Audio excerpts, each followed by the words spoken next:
கட்சியில சேர்ந்தாதான் வீடியோ எடுக்கிறாங்க. தனிப்பட்ட முறையில் சந்திக்க போனதையுமா வீடியோ எடுத்து போடுவாங்க. கடை நடத்த முடியல மேடம். ஒரே மாதிரியே பண்ணுங்க, தனித்தனியா வைக்காதீங்க.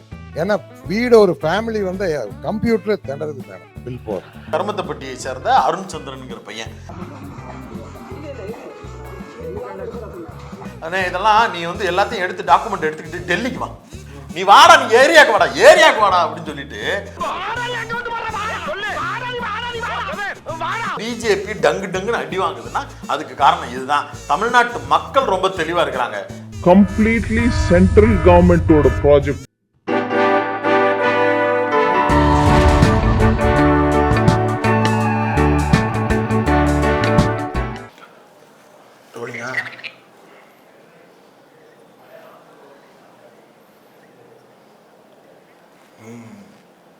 அப்படி ஒழுங்கா இருக்கணும். ஏன் கேமரா இருக்கு தெரியாதா? சாரி. இந்த மாதிரி தான் அன்னபூர்ணா கௌரி சங்கர் சீனிவாசனை வந்து வீடியோ எடுத்து போட்டு விட்டாங்க. அதாவதுங்க கட்சியில சேர்ந்தாதான் வீடியோ எடுக்கிறாங்க. தனிப்பட்ட முறையில் சந்திக்க போனதையுமா வீடியோ எடுத்து போடுவாங்க. எந்த அளவு சிரிக்கிறோம், ஆனா எந்த அளவு மோசமான ஒரு வன்மம் இருந்தா இப்படியான மனநிலையை சேர்த்தணும். 11ஆம் தேதி ஜிஎஸ்டி கவுன்சில் மீட்டிங்காகத்தான், அது ஜிஎஸ்டியில் என்ன நிறைகுறைகள் இருக்குன்றதை தெரிஞ்சுக்கிறதுக்காகத்தான் மீட்டிங் அரேஞ்ச் பண்ணுறீங்க. அதுக்கு தான் கிளம்பி அங்கேருந்து வர்றாங்க. அந்த மீட்டிங்கில் இருக்க குறை நிறைகளை பற்றி பேசுகிறதுக்காகத்தான் ஒருத்தர் பேசவே வர்றாரு. இந்த சொல்கிறா அப்படின்னு ஒன்று பதில் சொல்ல வரும்போது, ஓ அண்ணனே எதிர்த்து பேசுறியா நீ அப்படிங்கிற மாதிரி இவங்களை எதிர்த்து பேசிடவே கூடாதுங்கிறதுக்காண்டி அவர் கோயம்புத்தூர்காரரு. கோயம்புத்தூர்காரங்களுக்கு இருக்கிற குசும்புன்னு ஒன்று சொல்லுவாங்கல்ல, அந்த குசும்போடு சேர்த்து அவர் அதை பேசுகிறாரு. இத்தனைக்கும் அவங்களுக்கு விரோதமான ஆள்லாம் கிடையாது. அவரும் சமூகத்தில் முக்கியமான தொழில் பண்ணி. அவர் ஆக்சுவலாக என்ன நடந்திருக்குன்னா, இது வந்து செலக்டட் மீட்டிங், யார் நினைச்சாலும் போகிறது இல்லை. அப்போ கூப்பிடுறவங்களே வந்து யாரெல்லாம் நமக்கு கொஞ்சம் பாலிசாக கருத்து சொல்லுவாங்க அப்படின்னு நினச்சி தான் கூப்பிட்டுருக்குறாங்க. அவரும் எல்லாரும் நம்ம ஆளுக தானே உட்காந்துருக்குறாங்க அப்படின்ற நினைப்பில் தான் அவர் என்ன சொல்கிறாரு, ஒருத்தவங்க வந்தாங்க, ஸ்வீட்டு மட்டும் சாப்பிட்டா பரவாயில்ல, ஸ்வீட்டு காரம் எல்லாத்தையும் சாப்பிட்டு இப்போ ஜிஎஸ்டி போடு பில்லு கொடுக்கணும் நான் உங்களுக்கு. அவங்க சாப்பிட்ட ஸ்வீட்டில் பன்னுக்கு ஒரு பில்லு, க்ரீம் பன்னுக்கு ஒரு பில்லு, அவங்க சாப்பிட்ட காரத்துக்கு ஒரு பில்லு, மொத்தமாக சேர்த்து ஒரு பில்லு. கம்ப்யூட்டரே கன்ஃபியூஸ் ஆகுது மேடம். இப்படி சாப்பிட்டு போனது வேற யாரும் இல்லை, நம்ம வானதி சீனிவாசன் மேடம் தான் அப்படி சொல்றாரு. ஜாலியா சொல்லியிருக்கிறாரு, அவர் கேஷுவலா சொல்லியிருக்கிறாரு.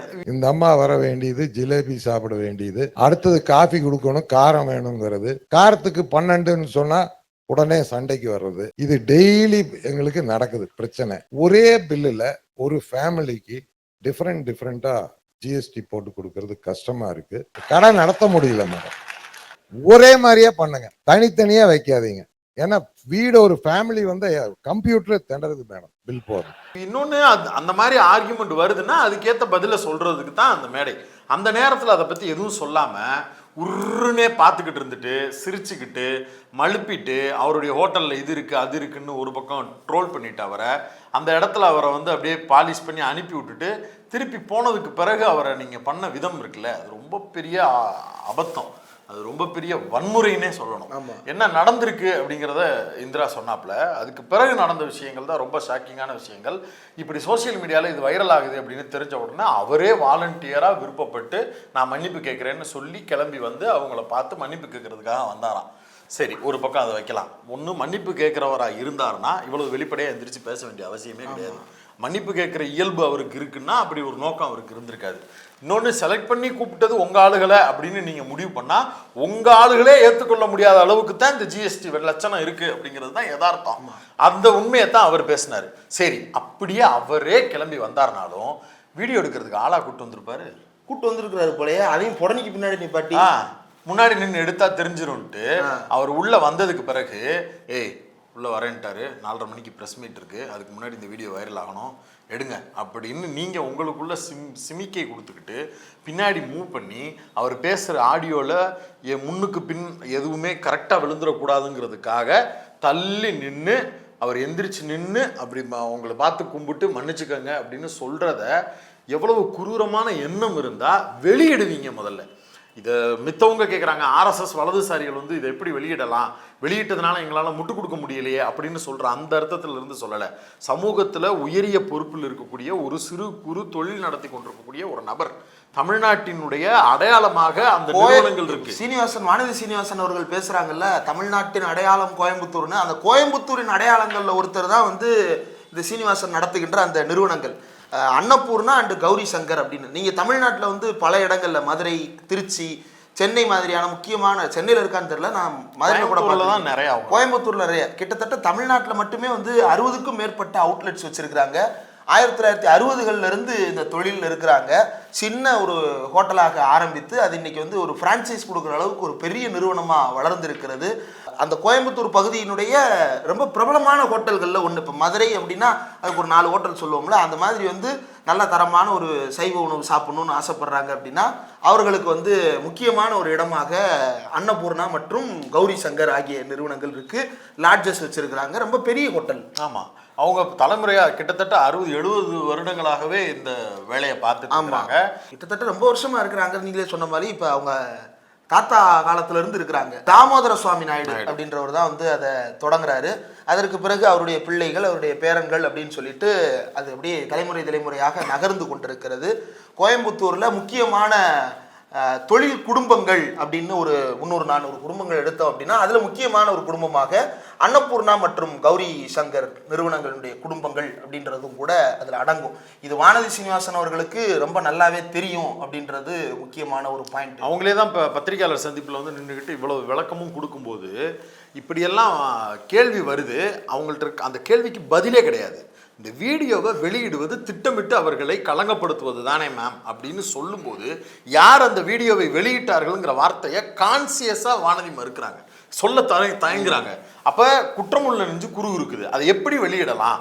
அதன் அடிப்படையில் இருந்து அண்ணாமலை மன்னிப்பு கேட்க, லண்டன்ல இருந்து மன்னிப்பு. அண்ணாமலைக்கு என்ன வேற ஒரு அஜெண்டா இருக்கு? இப்ப இந்த விஷயம் வந்துருச்சு, அண்ணாமலைக்கு இது தெரியும், ஒரு பக்கம் லைன்ல இது ஒரு ட்ராக்ல ஓடிக்கிட்டு இருக்குன்றப்ப அண்ணாமலை அங்க இருந்து குதிரைக்கு டபார்னு குதிச்சு நாங்க வந்து அவரு இந்த தமிழ்நாட்டின் அடையாளம், அவரை வந்து நம்ம விட்டு கொடுத்துடக்கூடாது, எங்க ஆளுங்க தான் வெளியிட்டுட்டாங்க அப்படின்னு ஒப்புதல் வாக்குமூலமும் கொடுத்து மன்னிப்பும் கேட்டிருக்கிறார்.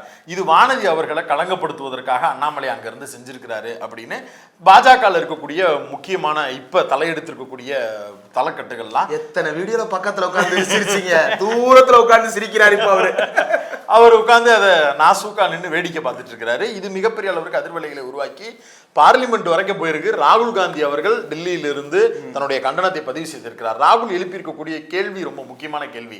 ஒரு சிறு குறு தொழில் செய்யக்கூடிய ஒரு முதலாளியை நீங்க இப்படி டேமேஜ் பண்ணிட்டீங்களே, இதே மோடியுடைய நண்பர்களுக்கு நீங்க எப்படி எல்லாம் பேசியிருப்பீங்க? ஏன் இதே நிர்மலா சீதாராமன் குஜராத்ல போய் இதே மாதிரி மீட்டிங் அட்டன் பண்ணப்ப புரோக்கர்கள் நாங்கள் எங்களை விட அதிகமாக புரோக்கரேஜ் செய்து பணம் சம்பாதித்துக் கொண்டிருக்கிறது அரசாங்கம்னு இங்கிலீஷ்ல ஒரு தொழிலதிபர் கேட்கிறாரு.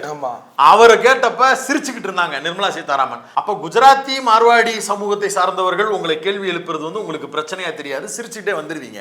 தமிழ்நாட்டில் இருக்கக்கூடிய ஒருத்தன், இங்க தொழில் செய்து கொண்டிருக்கக்கூடிய ஒருத்தன் உங்களை எதிர்த்து கேள்வி கேட்டான்னா அவன் வாயில கருப்பு துணியை கட்டணும், அவனை மன்னிப்பு கேட்க வைக்கணும், அவனை சமூகத்தில் நின்று அவமரியாதை செலுத்திடணும், அவனோடு யாரும் அண்ணன் தண்ணி புழங்க விடாம அவனை காயப்படுத்திடணுங்கிற எண்ணம் மிக மோசமான எண்ணம். இதை போற போக்கலாம் நம்ம சொல்லல.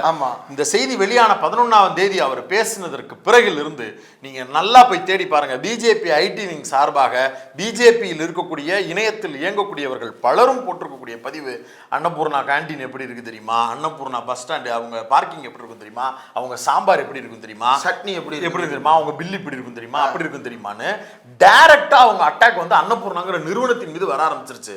பன் பட்டர் ஜாம்ல என்னடா பிரச்சனை இருக்குன்னு பேச வேண்டியவனுங்க பூரா அன்னபூர்ணா கடைக்கு தனிப்பட்ட முறையில் தாக்குதலை தொடுக்க ஆரம்பிச்சிட்டானுங்க. இதே போலதான் A2B ரெஸ்டாரண்ட்டுக்கு போன வருஷம் இதே பஞ்சாயத்து எடுத்து விட்டாங்க. அவர் வந்து ஒரு போற போக்குல நாங்க ஒரு குறிப்பிட்ட சமூகம் மட்டும்தான் ஹோட்டல் துறையில இருக்கு, நம்மளை போன்றவர்கள்லாம் வருவதற்கு காரணமாக இருந்தவர் தந்தை பெரியார்னு சொல்லிட்டாரு.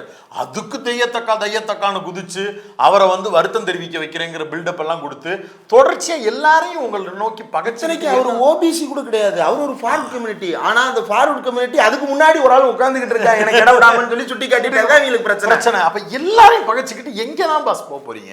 யார்கிட்ட தான் போய் ஓட்டு கேட்க போறீங்க? கோயம்புத்தூர் உங்க கோட்டைன்னு நீங்க அந்த கோட்டையிலேயே வந்து ஓட்ட போடுற அளவுக்கு ஒருத்தர் வந்து பேசிவிட்டாரு. சரி பேசிட்டாருன்னா அவரை கூப்பிட்டு இது இப்படி சொல்லியிருக்கிறாரு, இதுதான் பதில் அப்படின்னு சொல்லிட்டு போகலாம். உங்களுக்கு தான் சொல்றதுக்கு பதில் தான் நிறைய இருக்கே.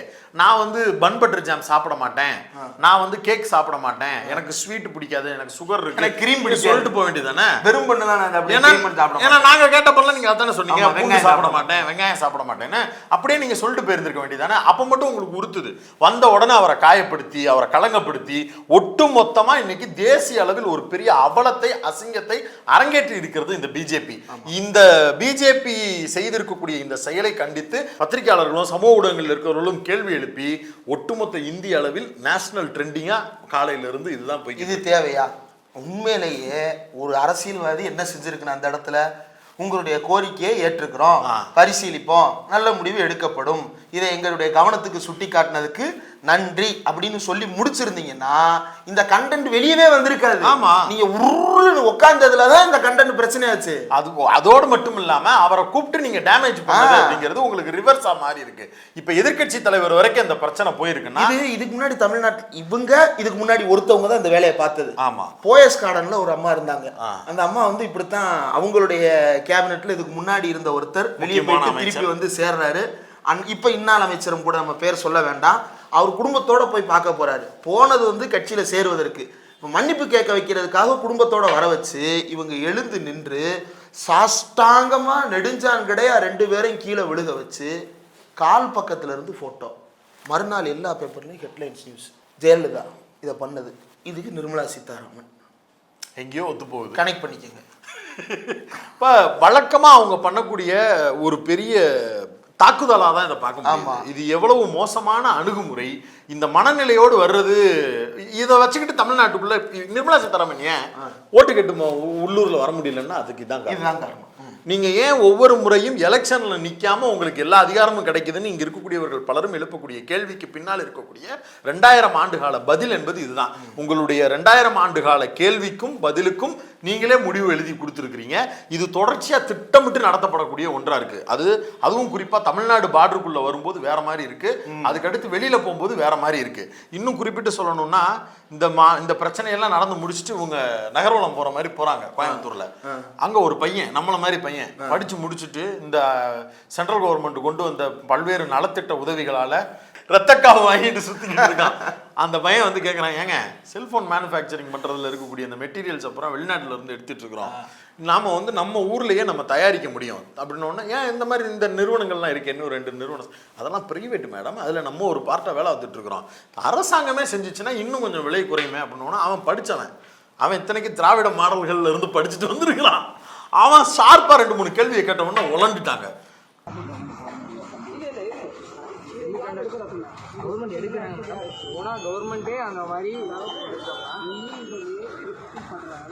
உழண்டுட்டு இது வந்து நிறைய படிச்சு தெரிஞ்சாதான் நீ விஷயத்த பேச முடியும். அந்த பையன் பேர் வந்து கருமத்தப்பட்டியை சேர்ந்த அருண் சந்திரன்ங்கிற பையன். இதெல்லாம் நீ வந்து எல்லாத்தையும் எடுத்து டாக்குமெண்ட் எடுத்துக்கிட்டு டெல்லிக்கு வா, நீ வாடா, நீ ஏரியாவுக்கு வாடா அப்படின்னு சொல்லிட்டு அந்த இடத்துல இருந்து நகலாம அந்த பையனை பார்த்துட்டு சொன்ன உடனே உன்னை யார் அனுப்புனா அப்படின்னு கேட்டிருக்கிறாங்க நிர்மலா சீதாராமன். உன்னை யார் அனுப்பல மேடம், இது நான் படிச்சிருக்கிறேன், நான் ஒரு வேலை விஷயமா இருக்கிறேன், இந்த ஃபீல்டில் இருக்கிறேன், அதனால என்னுடைய கோரிக்கையை அதை நான் உங்கள்கிட்ட சொல்றேன் மேடம் அப்படிங்கிறான். பையன் என்ன ஸ்டாப்ல செந்தில் பாலாஜி வருவாரு, ஆபீஸுக்கு வெளியே போய் நின்னோம்னா அவர் வெளியே வந்த உடனே அண்ணே இந்த மாதிரி ஒரு பிரச்சனை இருக்குண்ணே அப்படின்னு சொன்ன உடனே அப்படியா கவுன்சிலர் இது என்னன்னு பாருங்க, செயலாளர் இது என்னன்னு பாருங்க அப்படின்னு சொல்லி கையை காட்டுவாரு.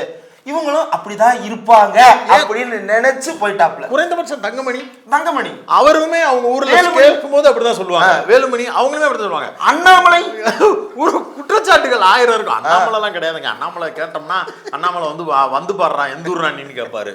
அவர் சும்மா வெளியில மீடியால காட்ட மட்டும் தான் அண்ணாம்பாரு, மித்தபடி அவரெல்லாம் கிடையாது. திமுக அதிமுகவில் இருக்கக்கூடிய கட்சிக்கினர் தங்களை நோக்கி ஒரு கோரிக்கை வருதுன்னா டக்குன்னு வாங்கி பார்க்கறது, அதை என்னன்னு கேட்கறது, அதை உடனே பண்ணுங்கன்னு சொல்றது. பட் கேள்வியினாலே அலர்ஜியா இருக்கிற நிர்மலா சீதாராமனுக்கு அது மேலும் ஒரு அவர்சனை கொடுக்குது. உடனே சுத்தி முத்தி பாக்குறாங்க. இந்த கீழே விழுந்த உடனே டக்குன்னு நம்மளை சுத்தி பார்த்துட்டாங்க. இந்திரா ஒரு கேமரா இருக்குன்னு உடனே ஏய் கேமரா எடுத்த கேமரா மேடம், நான் பிரஸ் மேடம், நான் என்ன டிஸ்கஷன் பண்றதுக்குன்னு கவர் பண்ண வந்தேன் மேடம், எடுக்கல கேமரா ஆஃப் பண்ணணும்னா கேமராமேன் கேமரா டில் டவுன் பண்றாரு.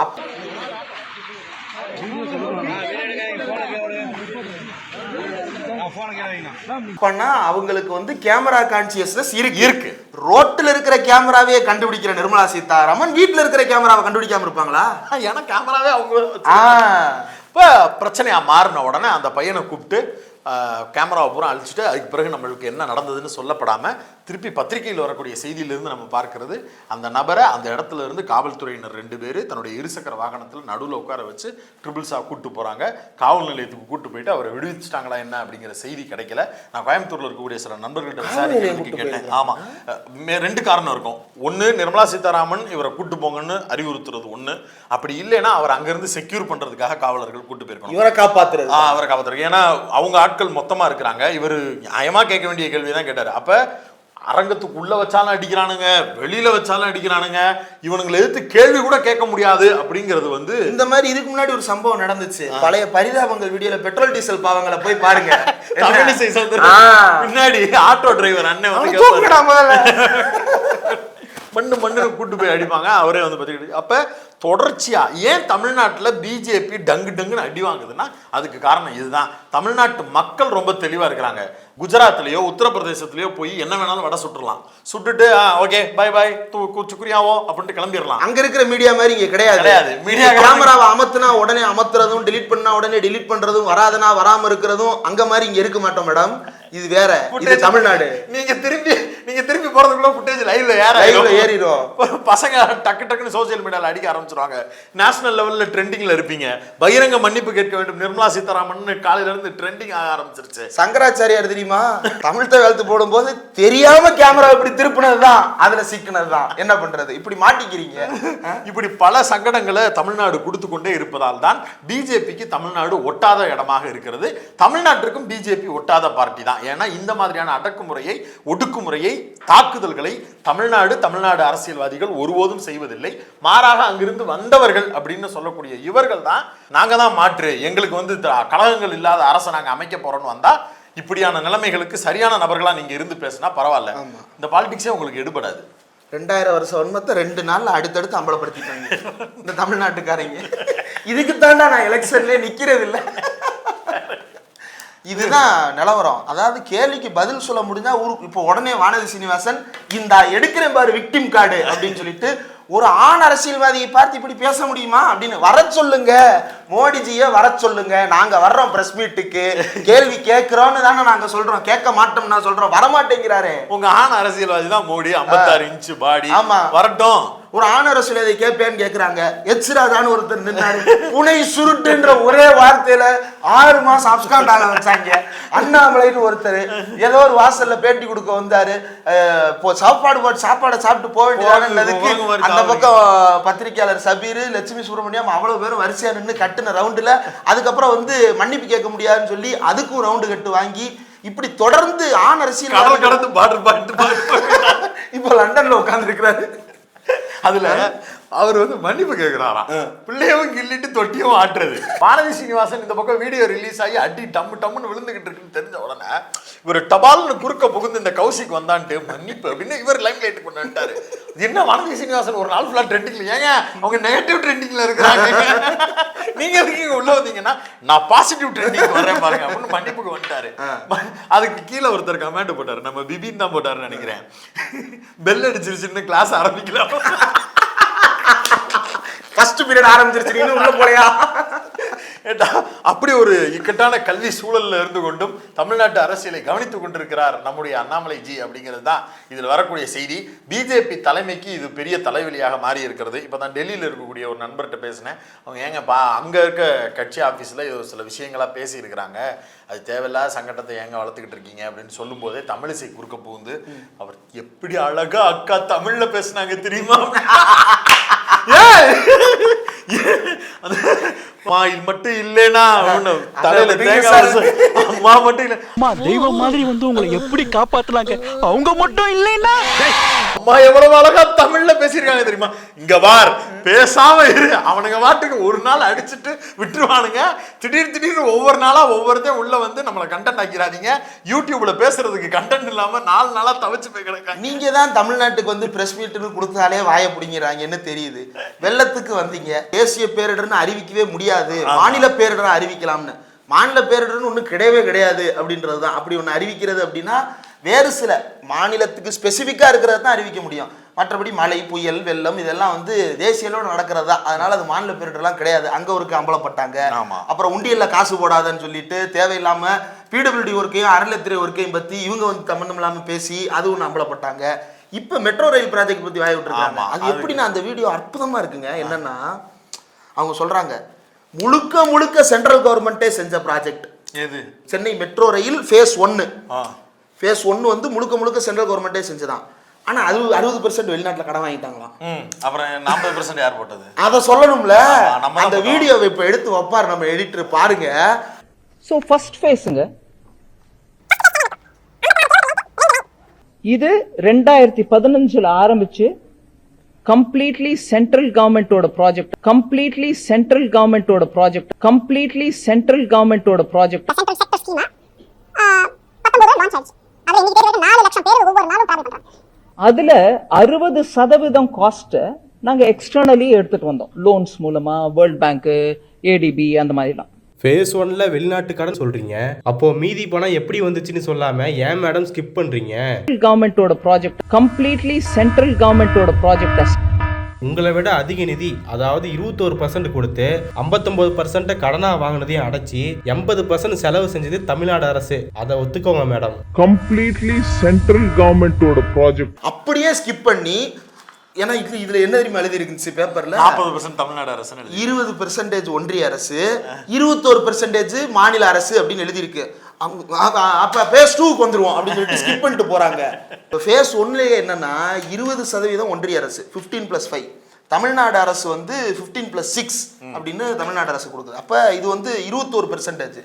இதெல்லாம் இல்லைனாலும் கூட 60% வெளிநாட்டுல இருந்து வாங்கின கடனை யார் அடைப்பா? தமிழ்நாடு தான் அடைக்கணும். அப்ப வந்து யார் ப்ராஜெக்ட் அது? அப்புறம் தமிழ்நாடு வந்து கடன் அதிகமா வாங்கின மாநிலமா இருக்கு.